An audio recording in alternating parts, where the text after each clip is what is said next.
Bonjour à tous, j'espère que vous allez bien. Je viens vous donner un petit peu des nouvelles parce que ça fait assez longtemps que je suis pas venue partager avec vous l'actualité de Remise à Zéro. Vous allez certainement encore voir ce t-shirt dans un paquet de vidéos. Si elles sont pas déjà sorties, je sais pas encore à quelle cadence je vais les faire sortir. C'est qu'en fait j'ai eu une après-midi vraiment tranquille où j'ai profité pour filmer tout ce que j'avais à filmer. De tête, je crois que je vous ai filmé 4 épisodes d'instant lecture, plus cette vidéo-là. Donc, je profite du temps libre. Ça faisait longtemps que j'étais pas venue vous donner des nouvelles. Dans le dernier épisode de vlog, du coup, on avait parlé du concours littéraire de la plume de verre, donc un concours d'une commune des Vosges, pas très loin d'où on habite. À l'épisode précédent, j'avais pas de nouvelles des organisateurs. Le hasard a fait que quelques jours après la vidéo, j'ai reçu un petit courrier de la part des organisateurs du concours. Dans ce courrier, en gros, ils me remerciaient d'avoir participé au concours, mais que Remise à Zéro n'était pas retenu pour le millésime 2021. Et il y avait, alors c'était une attention vraiment gentille, il y avait un petit mot manuscrit qui expliquait que la concurrence était rude cette année, mais que ça n'empêchait pas que le livre était intéressant. Alors c'était mignon, merci beaucoup pour les organisateurs. Donc j'ai pas participé à ce concours-là, dont la remise des prix était prévue mi-juin. Je suis pas déçue parce que j'y allais juste pour tenter, vu comme c'était une expérience particulière. Par contre, là où je trouve un petit peu dommage dans le fonctionnement, c'est que j'ai reçu ce courrier qui m'expliquait que Remise à Zéro n'était pas retenu, qu'il ne faisait pas partie des lauréats. Donc ça, il n'y a aucun souci. Ce que je trouve vraiment dommage, c'est que pour le coup, on ne sait pas qui a participé à ce concours-là.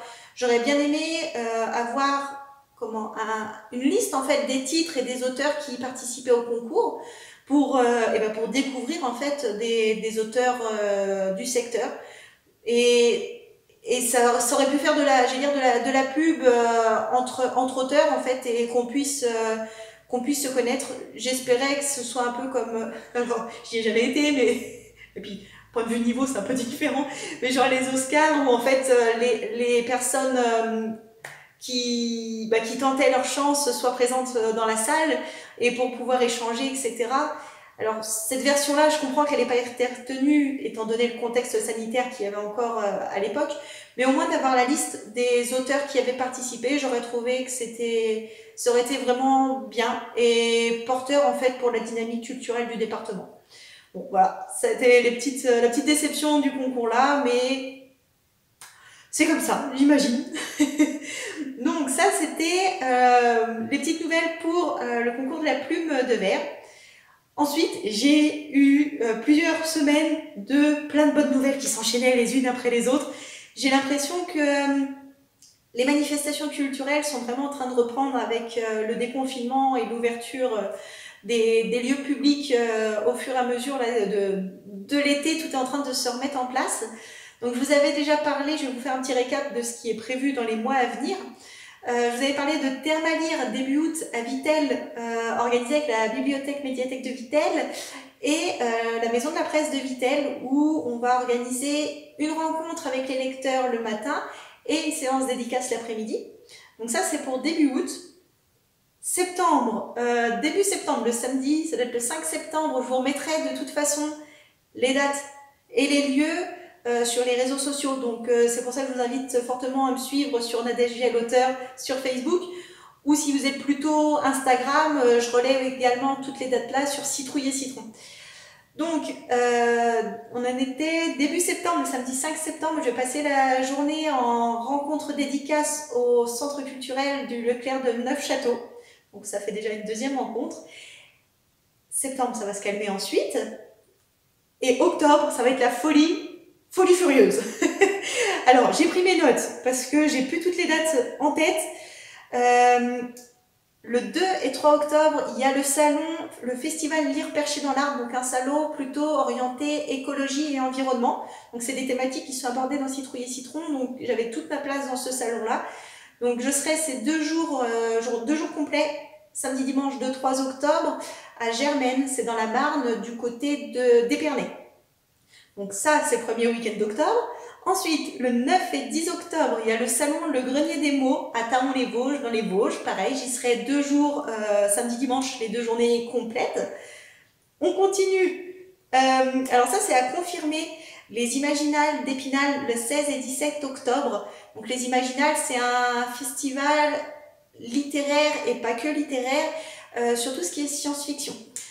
Pour l'instant, donc j'ai eu le retour des organisateurs comme quoi ils seraient ravis que je participe à ce salon-là. J'attends confirmation parce que c'est un salon sur 3 ou 4 jours. Donc il y a des jours, il y a le week-end, mais il y a également jeudi, peut-être jeudi et vendredi sûr. Et le souci, c'est que professionnellement, j'ai déjà des formations prévues le vendredi. Donc je leur ai demandé si c'était possible de participer, mais uniquement le week-end. Donc j'attends la confirmation. C'est pas sûr du coup, parce que ils ont sûrement des stands et à choisir entre prêter un stand, enfin prêter, louer, inviter, vous choisissez le mot que vous voulez.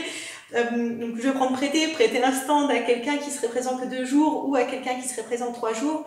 Et ben j'imagine que mieux vaut qu'il y ait le plus d'artistes présents sur le maximum de temps. Donc je vous redirai ça pour les Imaginales.